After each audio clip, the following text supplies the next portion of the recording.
ओम नमः शिवाय, ओम नमः शिवाय, ओम नमः शिवाय। आइए आपको फिर पुनः ले चलते हैं भोलेनाथ के श्री शिव महापुराण की कथा, रुद्र संहिता के सृष्टि खंड अथय का 10वें अध्याय में, यानी 11वें अध्याय में, जिसमें आपको मिलेगा शिव पूजन की विधि तथा उसका फल।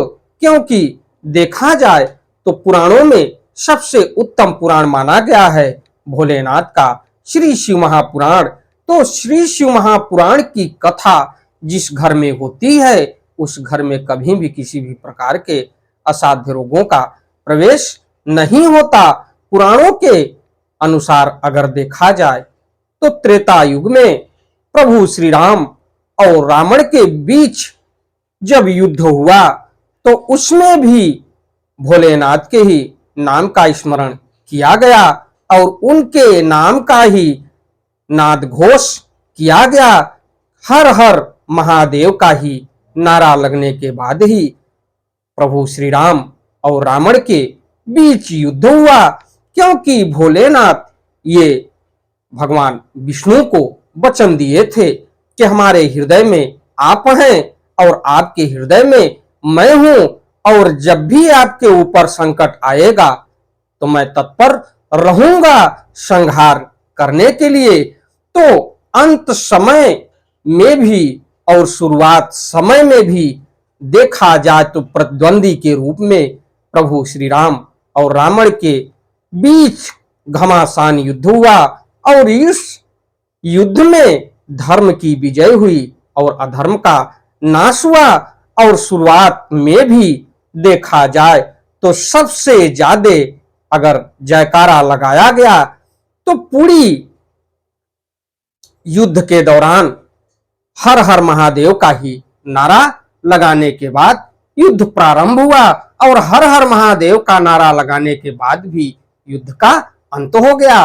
तो इससे पहले विघ्नों को हरने वाले भगवान गणेश और विद्या की प्रदायिनी मां सरस्वती के श्री चरणों में शीश नवाते हुए विनम्र निवेदन करूंगा कि हमारे देश संसार में जहां भी भोलेनाथ के श्री शिव महापुराण की कथा हो रही हो उसे संपन्न करने में अपना पूर्ण योगदान दें। उसके साथ साथ हमारे ऊपर भी अपनी कृपा बनाए रखें भोलेनाथ, कि मैं अपने मुखार बिंदु से भोलेनाथ के श्री शिव महापुराण की कथा को जो शिव भक्त प्रेमी हैं उनके तक पहुंचाने का पूर्ण प्रयास करूं और भोलेनाथ का आशीर्वाद उनके ऊपर बना रहे। त्वमेव माता च पिता त्वमेव बंधुश्च सखा त्वमेव विद्या द्रविणम त्वमेव सर्वम मम देव देव।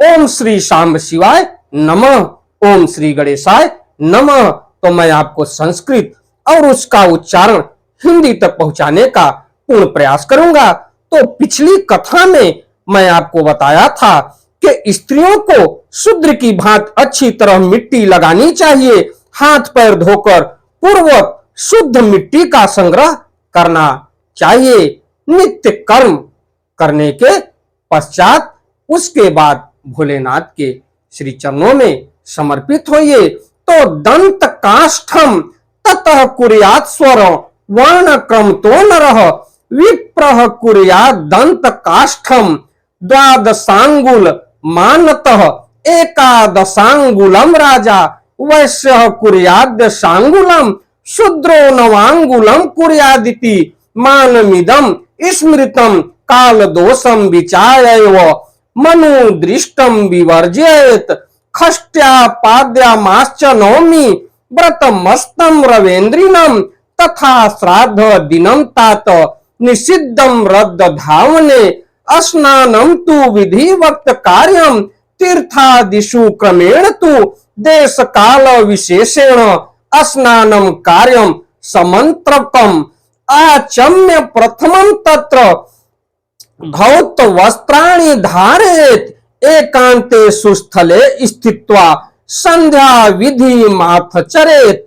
तो उसके बाद देखा जाए तो इसके बाद मनुष्य को अपने वर्ण के अनुसार दातौन करनी चाहिए कि मनुष्य किस हिसाब से दातौन करे। तो ब्राह्मण के लिए कितने अंगुल का दातौन करना चाहिए और वैश्य के लिए कितने अंगुल का दातून करना चाहिए और क्षत्रिय के लिए कितने अंगुल का दातून करना चाहिए और शूद्र के लिए कितने अंगुल का दातून करना चाहिए, जो भोलेनाथ के श्री शिव महापुराण की कथा में मिलता है।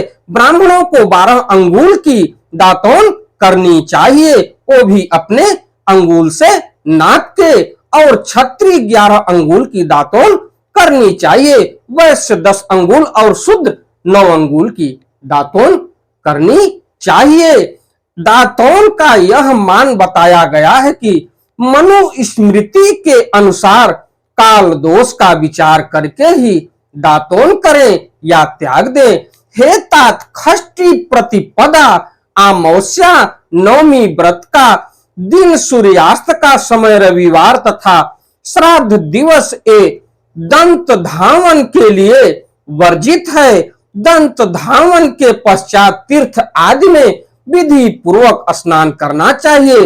विशेष देश काल आने पर मंत्रोच्चारण पूर्वक स्नान करना चाहिए। उसके बाद स्नान के पश्चात पहले आचमन करके धुला हुआ वस्त्र धारण करें, फिर सुंदर एकांत स्थल में बैठकर संध्या विधि का अनुष्ठान करें। यथा योग्य संध्या विधि करके पूजा का कार्य आरंभ करें। मन को सुस्थिर करके पूजा गृह में प्रवेश कर वहां पूजन सामग्री लेकर सुंदर आसन पर बैठे।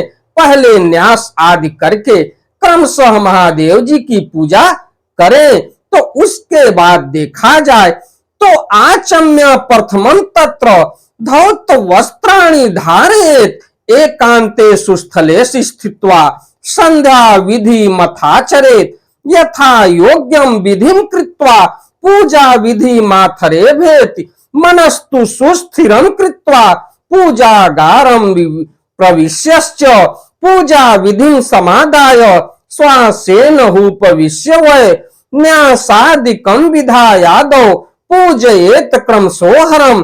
प्रथमं च गणाधीशं द्वारपालांश्च दिक्पालाश्च संपूज्य पश्चात् पीठं प्रकल्पयेत्, अथ वाष्टदलं कृत्वा पूजा द्रव्यं समीपतः उपविश्य ततस्तत्र उपवेश्य शिवं प्रभुं आचमन्त्रयं कृत्वा प्रक्षाल्य च पुनः करो प्राणायामत्रं कृत्वा मध्ये ध्यायेत् त्र्यंबकं पंचवक्त्रं दशभुजं शुद्ध स्फटिक सन्निभं सर्वाभरणा संयुक्तं व्याघ्र चर्मोत्तरीक्यं तस्य सारूप्यात्तां स्मृत्वा दहेत् पाप नरः सदा शिवं ततः समुत्पत्थ्याय पूज एक परमेश्वरम।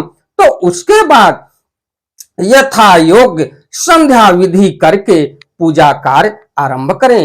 मन को सुस्थिर करके पूजा गृह में प्रवेश कर वहां पूजन सामग्री लेकर सुंदर आसन पर बैठ पहले न्यास आदि करके क्रमशः महादेव जी की पूजा करें। शिव की पूजा से पहले गणेश जी की, द्वारपालों की और दिक्पालों की भली भांति पूजा करें। बाद में देवता के लिए पीठ की स्थापना करें अथवा अष्टदल कमल बनाकर पूजा द्रव्य के समीप बैठकर उस कमल पर ही भगवान शिव को समासीन करें। तत्पश्चात 3 बार आचमन करके पुनः दोनों हाथ धोकर 3 प्राणायाम करके मध्यम प्राणायाम अर्थात कुंभक करते समय त्रिनेत्रधारी भगवान शिव का इस प्रकार ध्यान करें। उनके 5 मुख हैं, 10 भुजाएं हैं।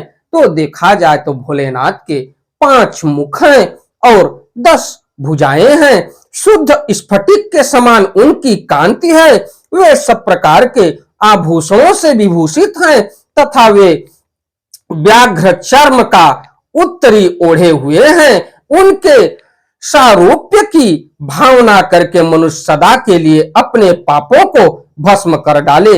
इस प्रकार की भावना से युक्त होकर वहां पर शिव को प्रतिष्ठापित कर उन परमेश्वर की पूजा करें। उसके बाद देह शुद्धिं ततः कृत्वा मलमत्रम न्यास्तक्रमात् सर्वत्र प्रणवेनैव षडंगन्यासमाचरेत् कृत्वा हृदय प्रयोगं च ततः पूजां समारभेत् पाद्यार्जनार्थं च पात्राणि च प्रकल्पयेत् स्थापेदि विधान कुंभानव धीमान्याथा विधि दभैराच्छाद्य तरैव संस्थाप्यभ्युच्च वारिणा। तो शरीर शुद्ध करके मूल मंत्र का क्रमशः न्यास करें अथवा सर्वत्र प्रणव से ही षडगन न्यास करें। उसके बाद इस प्रकार हृदयादि न्यास करके पूजा आरंभ करें। पाद्य अर्घ और आचमन के लिए पात्रों को तैयार कर रखें। बुद्धिमान पुरुष विधि पूर्वक भिन्न भिन्न प्रकार के 9 कलश स्थापित करे। उन्हें कुशाओं से ढककर कुशाओं से ही जल लेकर उन सबका प्रोक्षण करे। तो स्थापेदि विधान कुंभावनम धीमान्याथा विधि दभैराच्छाद्य तरैव संस्थाप्यभ्युच्च वारिणा। तेषु तेषु च सर्वेषु क्षिपे तोयम सुशीतलम प्रणवेन क्षिपेतेषु द्रव्यान्लोक्य बुद्धिमान उशीरम चंदनम चैव पाद्ये तु परिकल्पयेत् जाति कंकोल कर्पूर वटमूलत मालकम चौड़ायित्वा यथा न्यायम क्षिपे दाच मणियके एत सर्वेषु पात्रेषु दाप एच्छन्दनान्विनतम पार्श्वर्य देवर देवेश नंदी संतु समर्चयेत गंधर्व पैस्थता दीपैर विधय पूज्य एच्छिवम। तो उसके बाद उन सभी पात्रों में शीतल जल डाले। तत्पश्चात बुद्धिमान पुरुष देख भाल प्रणव मंत्र के द्वारा उनमें इन द्रव्यों को डाले। खस और चंदन को पाद्य पात्र में रखे। चमेली के फूल, शीतल, चीनी कपूर, बड़ की जड़ तथा तमाल इन सब को यथोचित रूप से कूट पीस कर चूर्ण बनाकर आंच मनीय पात्र पंच पात्र में डाले। यह सब चंदन सहित सभी पात्रों में डालना चाहिए। देवादिदेव महादेव जी पार्श्व भाग में नंदीश्वर का पूजन करें। गंध धूप दीप आदि विविध उपचारों से शिव की पूजा करें। तो लिंग शुद्धि ततः कृत्वा मुदा युक्तो नरतस्तादा यथोचित्तम तु मंत्रोद्धय प्रणवादिन मोन्तकैः कल्प एदासनं स्वस्ति पाद्याधि प्रणवेन तु तस्मात् पूर्वादिशं साक्षात् दक्षिणमायाक्षरं लघिमा दक्षिणं चैव महिमा पश्चिमं तथा प्राप्तिश्चैवोत्तरं पत्रं प्राक्रम्यं पावकस्य च इसी त्वं नैऋत्यं पत्रं विशिष्टं वायु गोचरे सर्वज्ञत्वं तथैषान्यं कर्णिका सोम उच्यते। सोमस्याधस्तता सूर्यस्तधासध पव का स्वयं धर्मादीनपि तस्याधौ भवतः कल्पयेत क्रमात् अव्यक्तादि चतुर्दिक्षु सोमेस्यान्ते गुणत्रयं सद्यो जातं पद प्रपद्धा मिथ्यावाद्य परमेश्वरं वामदेवेन मंत्रेण तिष्ठे चैव वासनोपरि। तो इसके बाद फिर प्रसन्नता पूर्वक लिंग शुद्धि करके मनुष्य उचित रूप से मंत्र समूहों के आदि में प्रणव तथा अंत में नमः पद जोड़कर उनके द्वारा इष्ट देव के लिए अथवा प्रणव का उच्चारण करके स्वस्ति पद आदि आसन की कल्पना करे। पुनः यह भावना करे कि इस कमल का पूर्व दल साक्षात अणिमा नामक ऐश्वर्य रूप तथा अविनाशी है, दक्षिण दल लघिमा है, पश्चिम दल महिमा है, उत्तर दल प्राप्ति है, अग्निकोण का दल प्राक्रम्य है, नैऋत्य कोण का दल ईशित्व है, वायव्य कोण का दल वशित्व है, ईशान कोण का दल सर्वज्ञत्व है और उस कमल की कर्णिका को सोम कहा जाता है। इस सोम के नीचे सूर्य है, सूर्य के नीचे यह अग्नि है और अग्नि के भी नीचे धर्म आदि की क्रमशः कल्पना करें। इसके पश्चात चारों दिशाओं अव्यक्त आदि की तथा सोम के नीचे तीनों गुणों की कल्पना करें। इसके बाद ओम सद्यो जातम प्रपद्धामि इत्यादि मंत्र से परमेश्वर शिव का आवाहन करें। करके ओम वामदेवाय नमः इत्यादि वामदेव मंत्र से उन्हें आसन पर विराजमान करें। फिर ओम तत्पुरुषाय विद्ये इत्यादि रुद्र गायत्री द्वारा इष्ट देव का सानिध्य प्राप्त करके उन्हें ओम अघोरेभ्योऽथ इत्यादि अघोर मंत्र से वहां निरुद्ध करें। तत्पश्चात ओम ईशानः सर्व विद्या नाम इत्यादि मंत्र से आराध्य देव का पूजन करें। पाद्य और आचमनीय अर्पित करके अर्घ दें। इसी के साथ मैं अपनी वाणी को विराम देते हुए अगली कथा में अपने चैनल के माध्यम से आप तक फिर मिलूंगा अगली कथा को लेके। अगर हमारी वीडियो आपको अच्छी लगे तो वीडियो को लाइक करिए, शेयर करिए, चैनल को सब्सक्राइब करिए, बेल आइकन दबाना न भूलिए, जिससे हमारी कोई भी महत्वपूर्ण धार्मिक वीडियो आप तक शीघ्र पहुंचे। आपका दिन मंगलमय हो। भोलेनाथ की कृपा आप पर सदैव बनी रहे।